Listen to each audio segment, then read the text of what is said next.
Министр обороны генерал-полковник Руслан Жаксылыков проинспектировал объекты сил специальных операций и десантно-штурмовых войск в Кунаевском и Житесусском гарнизонах. В регионе он проверил состояние инфраструктуры учебных полигонов, ход строительства здания медицинской роты и возведение казармы с применением модульных конструкций. Генерал-полковник Руслан Жаксылыков также осмотрел учебный полигон с воздушно-десантным комплексом для наземной отработки прыжков с парашютом, изучил состояние казарм и побеседовал с солдатами, призванными из разных регионов страны. В Астане глава оборонного ведомства генерал-полковник Руслан Жаксылыков наградил победителей конкурса «Аскер Тарлана», показавших лучшие результаты в служебной деятельности в 2024 году. Отбор проходил по 24 номинациям. При оценке лучших специалистов учитывались результаты ежемесячных занятий по боевой и государственно-правовой подготовке, итоги контрольной и итоговой проверок, участие в учениях, различных конкурсах, воинская дисциплина и морально-деловые качества военнослужащих. Победители профессионального конкурса были награждены дипломами, именными статуэтками и денежными премиями. В Министерстве обороны Казахстана представили нового военного атташе Азербайджана. Зарубежную делегацию во главе с чрезвычайным и полномочным послом Азербайджана в Казахстане Агаларом Атамоглановым принял министр обороны Казахстана генерал-полковник Руслан Жаксылыков. Руководитель оборонного ведомства Казахстана отметил положительную динамику двустороннего сотрудничества и пожелал вновь назначенному военному атташе полковнику Фуаду Ибрагимову успешной деятельности на новом поприще. В Астане прошла встреча руководства Министерства обороны с представителями IT-компаний, на которой были обсуждены проекты по автоматизации управления войсками и пути их реализации. В заинтересованном разговоре приняли участие заместитель министра обороны Дархан Ахмедиев, специалисты, делегированные различными IT-сообществами, а также представители департаментов информационных технологий, связи, защиты государственных секретов, развития и применения беспилотных авиасистем Министерства обороны Республики Казахстан.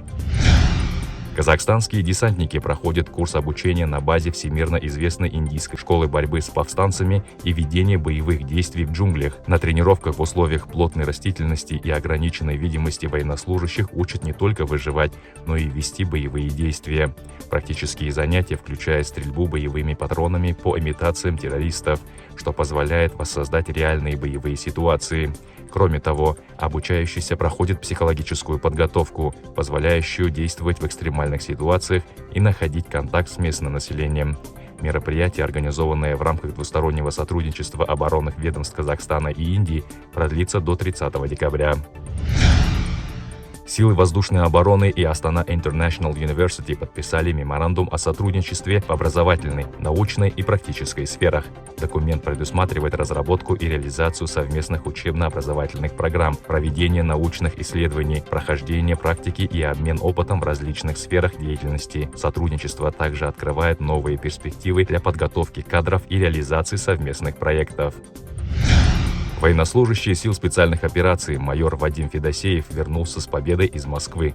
Он завоевал золото на чемпионате мира по рукопашному бою.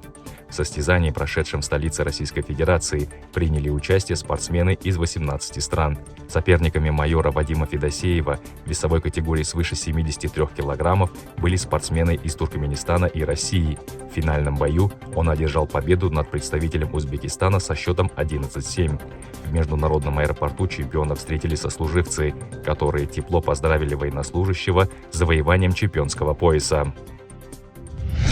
В канун Дня независимости в Национальном университете обороны для детей военнослужащих открылся военно-патриотический клуб «Улткоргау». С созданием клуба у школьников появилась возможность постигать азы робототехники, обучаться игре в шахматы, стрельбе из лука, заниматься художественным трудом, аэробикой и танцами. В этот день в стенах университета клятву на верность Родине дали 2 поколения казахстанцев – солдаты военно-научного взвода и школьники, вступившие в ряды детско-юношеского движения «Жас Сарбаз». С важным событием молодых воинов и жас-сарбазовцев поздравили депутаты парламента, представители университета и родители.